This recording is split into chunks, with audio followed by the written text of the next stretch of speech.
That last picture that was in that video was not mine. I didn't give it to them to put there, but that was much the view that I had last week as I was in Hawaii.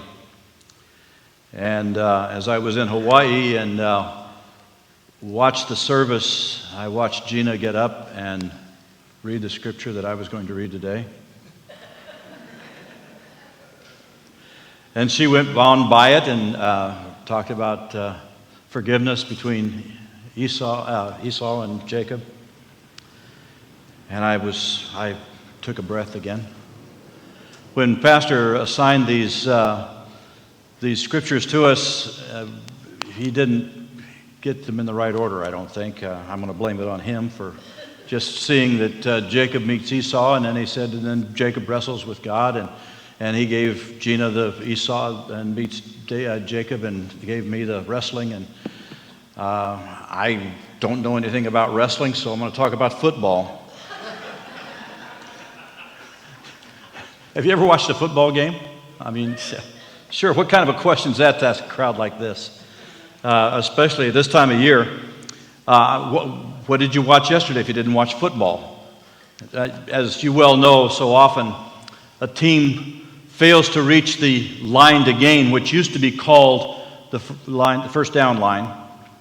If they don't get there in 3 plays, even if there's only a yard left remaining, the coach most often will have the team kick the ball, punt the ball to the other team. And that works out pretty well sometimes for the other team, because if they don't make that line to gain, then the ball turns over to the other team that was on the defense is now on the offense, and they may be closer to the goal than they would have been otherwise if they had punted the ball. Now, I tried to explain this to Mary yesterday. I've done that before. She knows. She understands. I tried to explain that to her yesterday, and she didn't get it. And if you don't get it, that's okay. You could try to explain soccer to me. I wouldn't get it either. Or if Ian wanted to try cricket, I couldn't get that either. Hockey, whatever. But anyway, back to football, because I know a little more about that. There are all kinds of reasons that a coach decides to have the ball punted away. I mean, they're too deep in their end of the field, and if they get the ball too close to the other goal, then that's not going to work very good. Or they've not been successful in moving the ball the whole game, and so why would they trust themselves to move the ball now? Or maybe a key player has been injured, so they punt it away. Or for any other of a myriad reasons, a coach may decide to have his team punt the ball to the other team. But the real reason, if you talk to the coach afterwards and get his real reason for having his team punt the ball, it was because of his fear of failure. There's a study done by an economist from the University of California. Now, I don't know which one, whether it was UCLA or Burbank or wherever. But statistically, it proves that those teams that go for it on 4th and 1, rather than punt, have a higher percentage of wins than those who decide to punt the ball. Last Sunday, I watched as the Green Bay Packers, who were down considerably to the Buffalo Bills, go for it on 4th and 9. They didn't make it. They lost too, but they didn't make it. Earlier, in another game, the Detroit Lions had lined up for a punt. They had the ball, and it was 4th and 9. And instead of punting, the ball was snapped to the halfback, and he ran around the left end and made a first down. Detroit went on to win the game. So my theory is at least 50% right, don't you think? Huh? Well, yesterday, the Army Knights were playing the Air Force Lightning, whatever they are. And they went for it on 4th and 1, and they were known for being aggressive.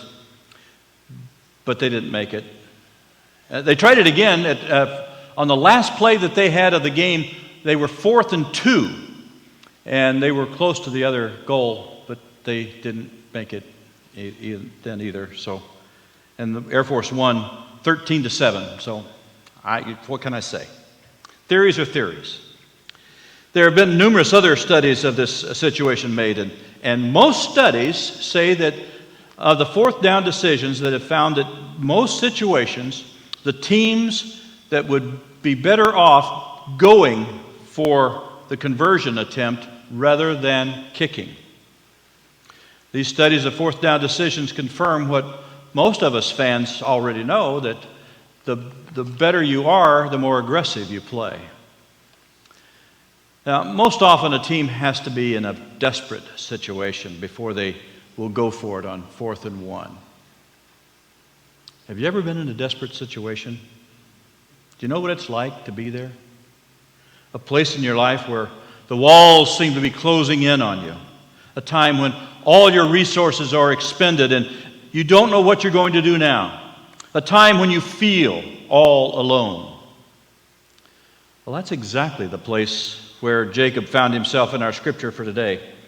He had been instructed by God to return to Canaan, the land that had been promised to his grandfather Abraham, and he was obeying God, but things at the moment seemed pretty bleak. So let's read the scripture again from Genesis 32, verses 22 to 29. Now you can get the Pew Bible out that's right there in front of you if you would like and follow along. It's not going to be on the screen. You can follow it along on your tablet or on your cell phone or wherever you might have a Bible app. I'm going to read from the NIV, which is the same as the Pew Bible, but I'm giving you time to find it if you're wanting to find it. It's on page 25. We've been in Genesis since January, and we are on page 25. I think we're going to get to page 922 one of these days, but we're at page 25. That night, Jacob got up and took his 2 wives, that is, his wives' 2 female servants, and his 11 sons, and crossed the ford at the Jabbok. After he had sent them across the stream, he sent over all his possessions. So Jacob was left alone, and a man wrestled with him until daybreak. When he saw that he was not going to overpower him, he touched the socket of Jacob's hip. John, wherever you are. John's hip is hurting him today. He touched the socket of John's hip so that he was wrenched and he was wrestled with as he wrestled with the man. Then the man said, "Let me go, for it is daybreak." But Jacob replied, "I will not let you go unless you bless me." And the man asked him, "What is your name?"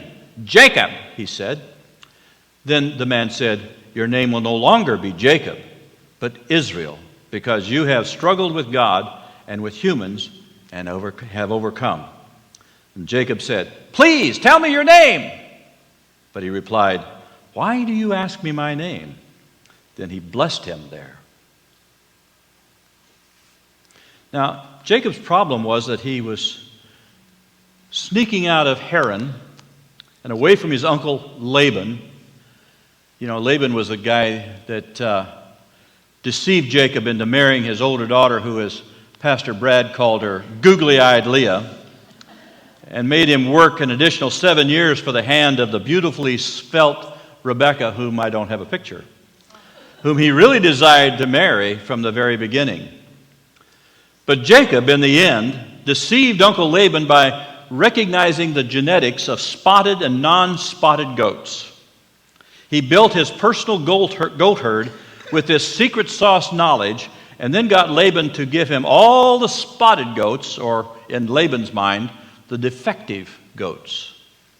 So after these years of deception, Jacob and his wives and his maidservants and his children and his spotted goats and his possessions and they all snuck out in the middle of the night.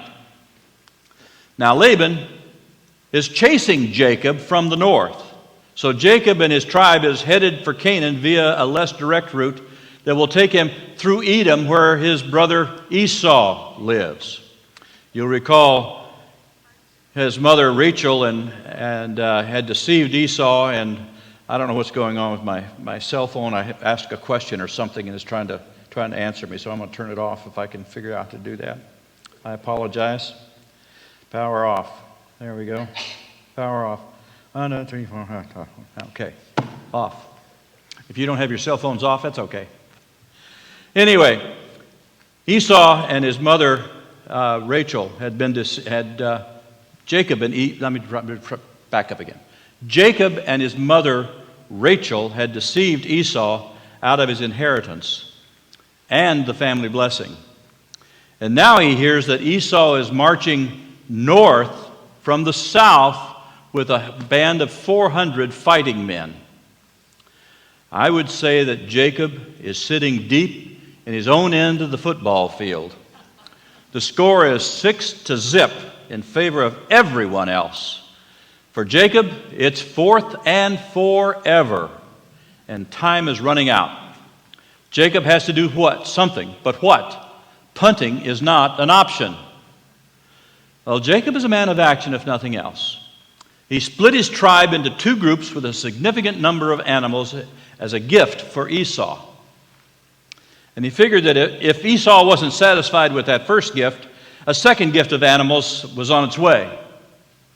And for perceived safety, he additionally separated his family into a third group. And on this final night before encountering his brother, maybe the final night of his life, Jacob got his family down to the banks of the Jabbok, and then he had them cross over. And just before that, he stayed on his side of the river, all by himself, or possibly to escape by the skin of his teeth. That didn't work out so well because he immediately encountered a man with whom he wrestled all night. Now, I assume that this wrestling is symbolic of the sleepless nights that some of us have when we are down to the end of our resources, forth and forever. I was in such a point once. Well, maybe I was there more than once, but I'm only going to tell you about this one time when I was in Hawaii. Not this last week, but back a few years ago. I won't bore you with all the details, but while I was stationed at Schofield Barracks, I invested in a condo on the beach at the Makaha Surfside. It turned out to be a bad investment. A few years later, there was a judgment against me for a sizable sum of money. I got to the point that when the holder of that judgment threatened to come to my house and take my possessions, I got my neighbor to agree to take my mother's Fostoria crystal out the back door if it came down to them storming into my house through the front door. Now, the Fostoria was the only thing I could think of that was of any value. Now, even now, it's probably only worth about $500, but it was valuable to me. I was hemmed in on all sides, like the Israelites were, between Pharaoh and the Red Sea, like Jacob was between Laban and Esau, like Jesus was in the Garden of Gethsemane. Again, without going into the details, I was rescued by God through my friends and circumstances beyond my wildest imagination to even pray to God to ask for. I wrestled with the information that I had. I wrestled with my conscience as to the legal options that were available. I consulted or wrestled with those that I considered to be experts. I wrestled with the effect that this would have on my career. I wrestled with God. I wanted to do the right thing, but the right thing seemed to me from my circumstance that I would have to punt, run off into the desert, get lost. But God, through His ministering angels, my friends, came to my rescue in a way that I could never have thought, imagined, prayed, or dreamed. That's how it was for Jacob. He saw no way out of his circumstance. He thought his only hope was to save his family, the Fostoria, and escape across the Jabbok and disappear by himself into the desert. The man with whom Jacob wrestled, most commentators would say, was a theophany, meaning God appearing in human form, Jesus at some point.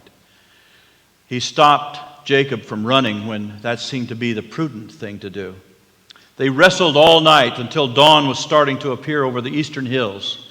And the man could have overpowered Jacob at any time, but he let Jacob experience his own power, his own endurance at a time when he'd felt so helpless, so at the end of his own resources. Jacob would not break from the wrestling match without asking for the name of the formidable opponent. The man never answered him, but the man reversed the question and asked Jacob his name. And it is from this wrestling match that Jacob received his new name, which means he struggled with God. And the angel named him Israel, the name by which the Jewish nation has been known ever since, the Israelites.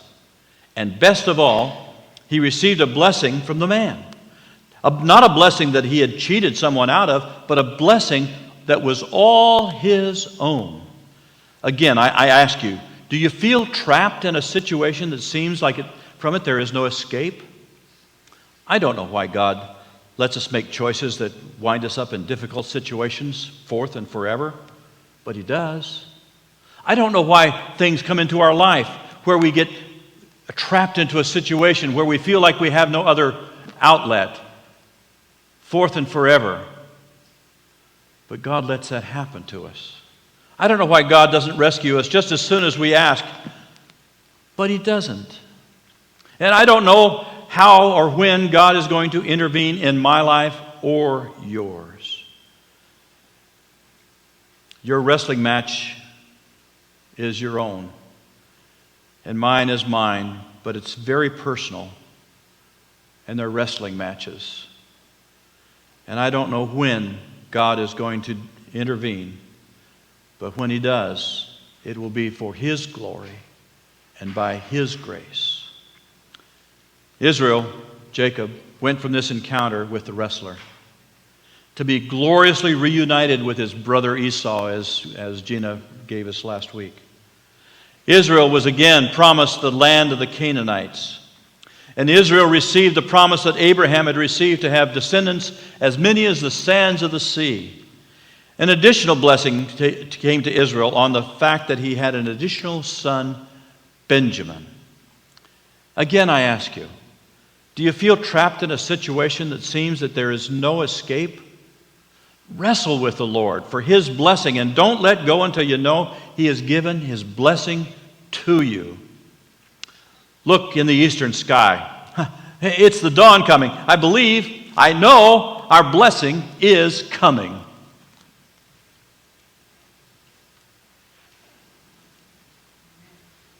Even when we have a hip that's been touched, John.